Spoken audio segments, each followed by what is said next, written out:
Not even sure I should be doing this video, but it's one of those ones that I might delete later. So I've been taking testosterone for, well, I've had it for 45 years, but I've been taking it for just about to go towards 9 weeks. And 45 years old, you know, I eat a healthy diet, I drink occasionally, I train with weights 3 times a week, and kind of moderately active around that. Got 3 kids with another one on the way, married, financially successful, have a high responsibility but pretty low stress life, as I would judge it. Lots of responsibility, I guess, lots of stress, but I'll let you be the judge. I'm not going to tell you how much I'm taking. I'm not going to tell you how often I'm taking it. I'm not going to tell you what else I'm taking, because this is not advice. It is insight and perspective. And this is not, again, like how to make more money, how to get leads, how to, build a funnel, make an offer, and all the things that I've probably been known for a decade. Ironically, for some men, taking TRT will be the most profitable thing they ever do. And it's just an experience. So I used to be married. I'm still married, but I'm married to someone else. And my first testosterone level test was just accidental as part of a blood test, and it was about 4.5 years ago. And my levels were low 400s then. And at the time it was okay, that's good, that's fine, didn't think anything of it. Interestingly, when I met my current wife, and she was my girlfriend after the end of my last marriage, I got tested again, just doing some health stuff, and I was kind of, exhausted on various fronts, so I was testing to see what I could do to look after myself better. And my testosterone levels after the end of my marriage, and when I first got with my now wife, they were in the high 600s, so about 670 something. I don't remember the free test levels. I remember the top line numbers. I'm a marketer. They sound better, right? And they've remained between kind of 630 and 670 every time they've been tested, either directly or as part of something else, for the past 3 years. And I've always wondered what it was like to. This is an interesting insight, that your environment, I think, matters a lot to your hormone levels. And that's come to where we are now, where I've been wondering what it's like to go above that. I do not have any symptoms of low testosterone. I don't have any symptoms physically or mentally or emotionally, but I always wondered what it would be like to go above my natural kind of baseline levels that my environment and my diet and myself actually, allow me to be at. And so got some advice, did some research, and started taking it. And first couple of weeks, nothing happened. It's testosterone. It's not a drug, it's a hormone. And there's, while it's magical properties, a magical compound, it's not something you inject and immediately, go do lately. I've heard of some people who do have extraordinarily low levels. But about 2 weeks into taking it, I noticed something, and that was, I'm a high bandwidth person. I'm pretty patient. I'm pretty tolerant.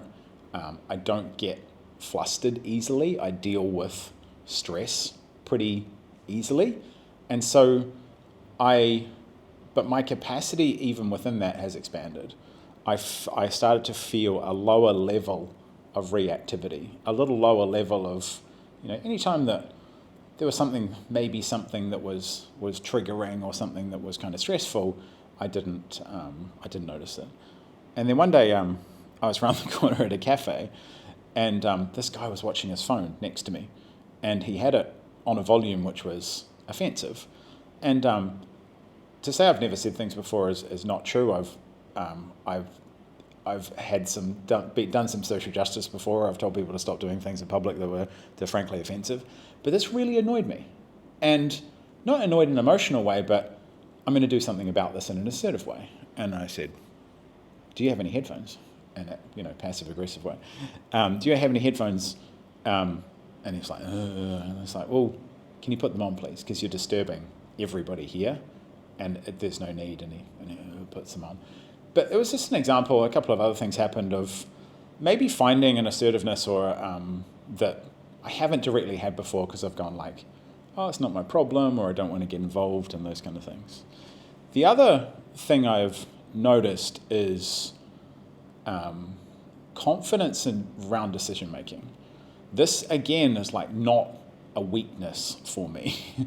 I am pretty aggressive in the moves I make in life and in business. People hire me for that particular reason because I can see around corners. Always forward thinking and doing those things, and I'm not scared to make any kind of decision in terms of to commit to things, to kill things that aren't working, to stop, to pivot, to change direction, etc.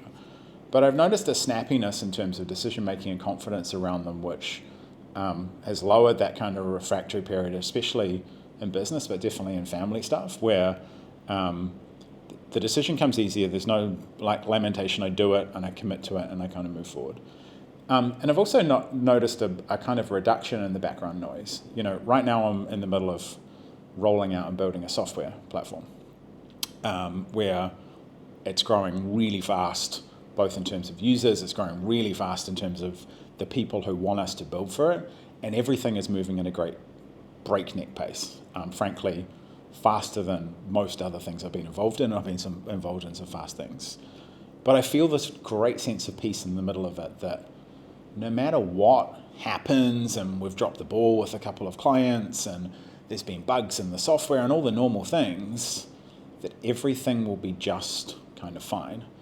And this is in contrast to, and I'd say 70% of my clients are male and 30% female. It's a contrast with a lot of people now in a really kind of uncertain time and environment where I'm feeling a great sense of hesitancy and fear across my client base, but across the market kind of in general, from men, from guys who don't really have a lot to fear, but have that, something holding them back that does it that I don't feel. And I've also noticed with a couple of clients who we have had this conversation about hormones and peptides, and some kind of, who I know are extremely hormonally healthy, how they are not like that whatsoever.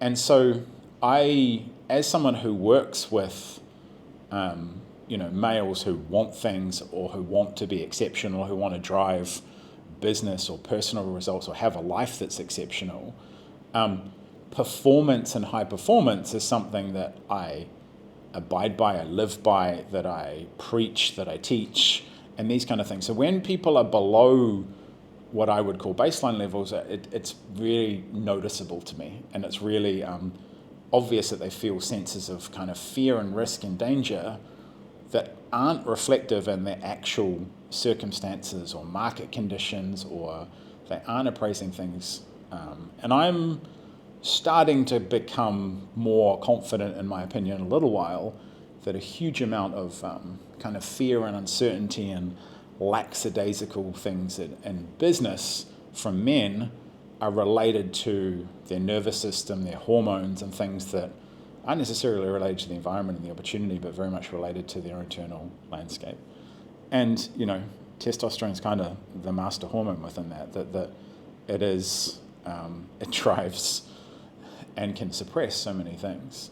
And so I know I've started to, and I haven't been consistent and efficient at this in my kind of client world and the time I spend with people, to pay more attention to not just the financial or the mental or even the emotional health of my clients, but maybe start to ask some people about, what the other markers of maybe spiritual and physical health that they're kind of looking at and paying attention to.